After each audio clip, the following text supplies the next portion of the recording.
നമസ്കാരം, സന്തോഷ് പണ്ഡിറ്റാണ്. ഇന്ന് ഞാൻ ലൈവിൽ വരുന്നത് ഒരു വ്യക്തിക്ക് ഒരു ചെറിയൊരു മറുപടി കൊടുക്കാനാണ്.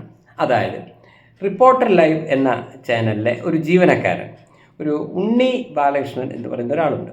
അപ്പോൾ ഇങ്ങേര് കഴിഞ്ഞ ദിവസം അവരുടെ ഒരു പരിപാടിക്കിടയിൽ, റിപ്പോർട്ടർ പരിപാടിക്കിടയിൽ നമ്മുടെ പേര് പരാമർശിച്ചുകൊണ്ട് ഒരു കാര്യം പറയുകയുണ്ടായി. അപ്പോൾ അതിനൊരു മറുപടി, അല്ലെങ്കിൽ എൻ്റെ ചില സംശയങ്ങൾ എനിക്കും തീർക്കാൻ കൂടി വേണ്ടിയിട്ടാണ് ഞാൻ ഈ വീഡിയോയിൽ വരുന്നത്.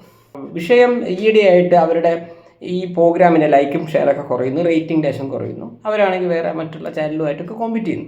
വാട്ടവർ, അതൊക്കെ അവരുടെ ബിസിനസ്. അപ്പോൾ ഈയിടെയായിട്ട് അവർക്ക് റേറ്റിംഗ് കുറഞ്ഞപ്പോൾ അവരൊരു തന്ത്രം ഉപയോഗിക്കുകയാണ്. അതായത് അനാവശ്യമായി അവരുടെ ചർച്ചയ്ക്കിടയിൽ എൻ്റെ പേര് ഉപയോഗിക്കുകയാണ്. അതായത് അങ്ങനെയെങ്കിൽ ഒരു ലൈക്കും ഷെയറിനും വേണ്ടിയിട്ടാണ് ഈ ഉണ്ണി ബാലകൃഷ്ണൻ എന്ന വ്യക്തി അങ്ങനെ ചെയ്യുന്നത്. അദ്ദേഹം പറഞ്ഞിരിക്കുന്ന ഒരു കാര്യം, സന്തോഷ് പണ്ഡിറ്റ് എന്ന് പറയുന്ന വ്യക്തിയുടെ ഒരു മാനസിക നില അത്ര നല്ലതല്ല എന്ന് അയാൾക്ക് കൃത്യമായിട്ട് അറിയാം എന്നാണ് പറയുന്നത്.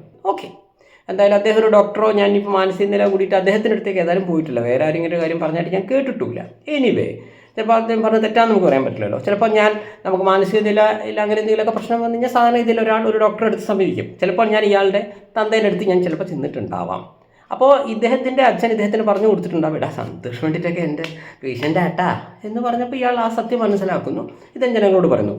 ചിലപ്പോൾ ഇദ്ദേഹത്തിൻ്റെ അച്ഛൻ അങ്ങനെ ഒരു സൈക്കോളജിസ്റ്റോ അല്ലെങ്കിൽ ഇത് പഠിച്ച ആളോ ആവണമെന്നില്ല. ചിലപ്പോൾ ഇദ്ദേഹത്തിൻ്റെ അച്ഛൻ്റെ അച്ഛൻ. അപ്പോൾ ഈ ഇദ്ദേഹത്തിൻ്റെ തന്തയുടെ അടുത്ത് ഞാൻ ചെല്ലുന്നു, ചേട്ടാ എൻ്റെ മാനസികാരോഗ്യം മോശമാണെന്ന് പറയുന്നു. ഇദ്ദേഹം മകനോട് പറയുന്നു, ഈ മകൻ ഈ ഉണ്ണി ബാലകൃഷ്ണനോട് പറയുന്നു. ഇത് മനസ്സിലാക്കുന്ന അദ്ദേഹം ഇപ്പോൾ പറയുന്നു, സന്തോഷ് പണ്ഡിറ്റ് മാനസിക നില അത്ര ശരിയല്ല എന്നാണ് ഞാൻ മനസ്സിലാക്കുന്നത് എന്ന് അദ്ദേഹം പറയുന്നു. എന്തായാലും ഇതിനൊരു ക്ലാരിഫിക്കേഷൻ എനിക്ക് തരണം എന്നാണ് എനിക്ക് ഇദ്ദേഹത്തോട് പറയാനുള്ളത്. നിങ്ങളിൽ വല്ല തെളിവ് നിങ്ങളുടെ അച്ഛൻ്റെ അടുത്തുനിന്നോ അച്ഛൻ്റെ അടുത്തുനിന്നോ ഒരു തെളിവുമായി വരണം എന്ന് പറയാൻ ഞാൻ ആഗ്രഹിക്കുകയാണ്. അപ്പോൾ ഇനിയിപ്പോൾ ഇദ്ദേഹം ഉദ്ദേശിച്ചത് വേറൊരു ആംഗിളിലൂടെ എടുക്കാം. ഇദ്ദേഹം ഉദ്ദേശിച്ചത് എല്ലാവരും ഇഷ്ടപ്പെടുന്നില്ല. അപ്പോൾ ഞാൻ സിനിമയിൽ വന്ന കാലത്ത് തന്നെ കുറച്ച് പേര് ഇഷ്ടപ്പെട്ടിട്ടില്ല എന്നതാവാം ഇദ്ദേഹം ഉദ്ദേശിച്ചത്. എന്താണെന്നുള്ള ഇയാൾ കൃത്യമായിട്ട് പറഞ്ഞാലേ നമുക്കറിയുള്ളൂ. ഇങ്ങനെയാണ് ഉദ്ദേശിക്കുന്നതെങ്കിൽ ഞാൻ പറയുന്നത്, അങ്ങനെ ലോകത്ത് എല്ലാവരും ഇഷ്ടപ്പെടുന്ന ഒരാളില്ല, എല്ലാവരും ഇഷ്ടപ്പെടുന്ന ഒരു സിനിമയില്ല, എല്ലാവരും ഇഷ്ടപ്പെടുന്ന ഒരു നേതാവുണ്ടോ? അങ്ങനെ ഒരാളില്ല. ഇപ്പോൾ പറയുന്ന ഉണ്ണി ബാലകൃഷ്ണൻ എന്ന് പറഞ്ഞാൽ അദ്ദേഹത്തിൻ്റെ സ്വന്തം ജീവിതത്തിലൂടെ ഈ കാര്യം ഞാൻ അദ്ദേഹത്തിന് പറഞ്ഞ് മനസ്സിലാക്കി തരാം. സപ്പോസ് ഇപ്പോൾ ലോകത്തിലെ മുഴുവൻ ആളുകൾക്കും ഇങ്ങനെ ഒരു മനുഷ്യൻ ജീവിച്ചിരിക്കുന്നുണ്ടെന്ന് അറിയുന്നില്ല. എല്ലാവരും ഇദ്ദേഹത്തിൻ്റെ ആരാധകരല്ല. പോട്ടെ, ഇന്ത്യയിലെ മുഴുവൻ ആളുകൾ ഇദ്ദേഹത്തിൻ്റെ ആരാധകരല്ല, കേരളത്തിലെ മുഴുവൻ ആളുകൾ ഇദ്ദേഹത്തിൻ്റെ ആരാധകരല്ല, ഒക്കെ പോട്ടെ. ഇദ്ദേഹം ഇപ്പോൾ റിപ്പോർട്ടർ ചാനലിലെ ഒരു ജീവനക്കാരനെ അവിടെ വർക്ക് ചെയ്യുന്നു. അവിടുത്തെ മുഴുവൻ ജീവനക്കാർ ഇയാളുടെ ആരാധകരാണോ? അവിടുത്തെ മുഴുവൻ ജീവനക്കാർ ഇയാളോട് ഭയങ്കര സ്നേഹമുള്ളവരാണോ? ടേക്ക് ആൻ എക്സാമ്പിൾ, അദ്ദേഹത്തിന് ഞാനൊരു മനഃശാസ്ത്രം പഠിപ്പിച്ചു കൊടുക്കാം. അദ്ദേഹം മരിച്ചുപോയി എന്ന് സങ്കല്പിക്കുക. അപ്പോൾ എന്തായിരിക്കും അവിടെ സംഭവിക്കുക? കുറേ ആളുകൾ എന്നാലും നല്ലൊരു മനുഷ്യനായിരുന്നു കേട്ടോ എന്ന് ഇയാളെക്കുറിച്ച് പറയുമായിരിക്കും. കുറേ പേര് ഇപ്പം എന്തൊക്കെ ഇയാളെക്കുറിച്ച് പറയാൻ സാധ്യതയുള്ളത്, ആ നാറി ചത്തത് നന്നായി എന്ന് ചിന്തിക്കുന്ന ആളുകൾ ഇദ്ദേഹത്തിൻ്റെ ചാനലിൽ തന്നെ ഉണ്ടാവാം. ഏറ്റവും ചുരുങ്ങിയ പക്ഷം ഇദ്ദേഹത്തെ ഇനി അവിടെ നിന്ന് ഇദ്ദേഹം മരിച്ചു പോയാലും, ഇദ്ദേഹത്തെ അവിടുത്തെ മാനേജ്മെൻറ്റ് പിടിച്ച് പുറത്താക്കിയാലും, അവിടെ ഒരാളെങ്കിലും ഇദ്ദേഹത്തിൻ്റെ പതനത്തിൽ, ഇദ്ദേഹത്തിൻ്റെ വീഴ്ചയിൽ, ഇദ്ദേഹത്തിൻ്റെ ഭരണത്തിൽ സന്തോഷിക്കുന്നുണ്ടെന്ന് ഉറപ്പിച്ച് ഞാൻ പറയുന്നു. കാരണം സപ്പോസ് ഇദ്ദേഹം ഇപ്പോൾ അതിൻ്റെ ഒരു ഹെഡാന്ന് വിചാരിച്ചു. അപ്പോൾ സാധാരണ ജീവനക്കാർക്ക് 1.5 ലക്ഷമാണ് ശമ്പളം എന്ന് കരുതുക. അപ്പോൾ ഹെഡിന് 2 ലക്ഷം വിചാരിച്ചു. അപ്പോൾ ബാക്കിയുള്ള ജീവനക്കാർക്ക് എങ്ങനെയും ഞങ്ങൾക്കൊന്ന് ഹെഡായാൽ മതി എന്നല്ലേ വിചാരിക്കുള്ളൂ. ഞാൻ മനഃശാസ്ത്രം വരുന്നു. അപ്പോൾ ഇദ്ദേഹം മരിച്ചുപോയി എന്ന് സങ്കല്പിക്കുക, അല്ലെങ്കിൽ ഇദ്ദേഹത്തെ റിപ്പോർട്ടർ ചാനലിലെ മാനേജ്മെൻറ്റ് പിടിച്ച് പുറത്താക്കിയാൽ ആ ഒരു വ്യക്തിക്ക് ഹാപ്പിയാവും, ഏറ്റവും ചുരുങ്ങിയ പക്ഷം. കാരണം ആ വ്യക്തിക്ക് നാളെ ആ വ്യക്തിയെ ഹെഡാക്കും, കാരണം ഏതെങ്കിലും ഗുരുത്വം വേണമല്ലോ ഹെഡായിട്ട്. അപ്പോൾ അയാളെ ഹെഡാക്കാം. ഈ 1.5 ലക്ഷം എന്നുള്ളത് അയാളുടെ ഒറ്റയടിക്ക് അയാൾക്ക് 50,000 രൂപ ശമ്പളം കൂടും.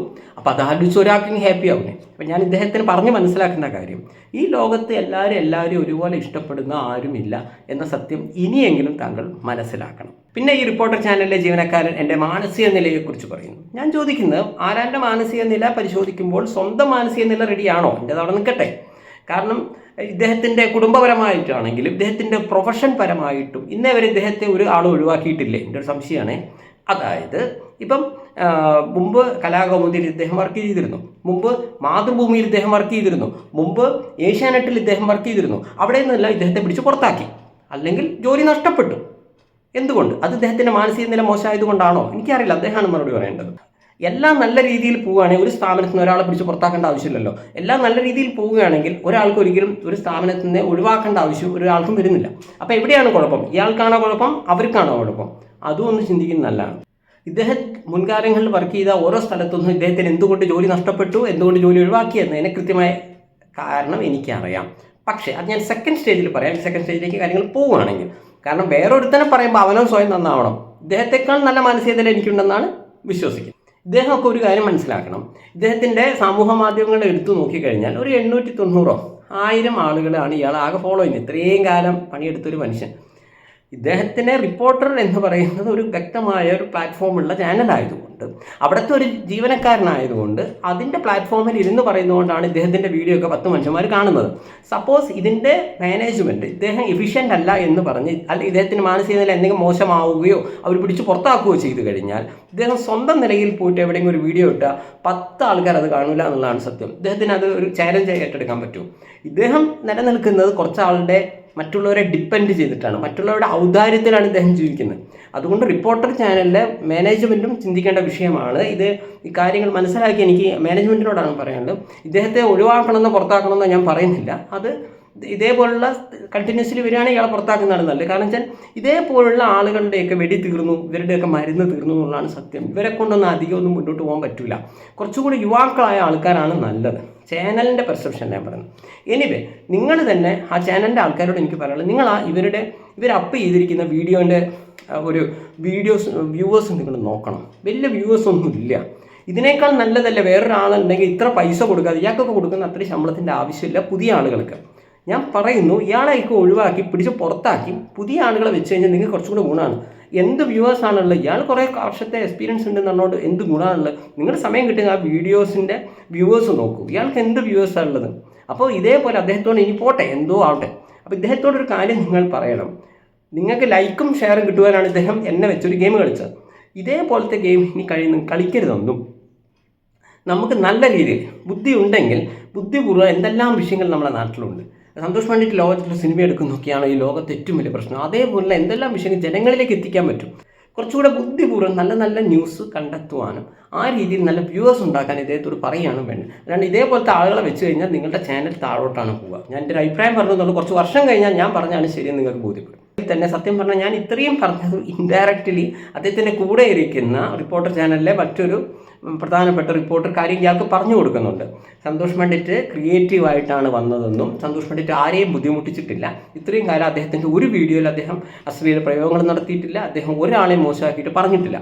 ഉണ്ടെങ്കിൽ അദ്ദേഹത്തിന് എനിക്ക് അതിന് തെളിവ് തരാം. കാരണം വെച്ചാൽ ഞാൻ എത്രയോ ഇപ്പം നമ്മൾ 500-ൽ കൂടുതൽ ഇനോഗ്രേഷൻസ് നടത്തിയിട്ടുണ്ട്. എത്രയും അമ്പലങ്ങളിലും പള്ളികളിലൊക്കെ ഞാൻ പ്രഭാഷണത്തിന് പോകുന്ന വ്യക്തിയാണ്. അതിലെവിടെയെങ്കിലും ഏതെങ്കിലും ഒരു വ്യക്തിയെ ഞാൻ മോശമാക്കിയോ, ഏതെങ്കിലും ഒരു മതത്തെ മോശമാക്കി ഞാൻ പറഞ്ഞിട്ടുണ്ടോ? ഇത് ഇയാൾ ഉപയോഗിച്ച പോലെ ഈ രീതി ഞാൻ എവിടെ ഉപയോഗിച്ചിട്ടില്ല.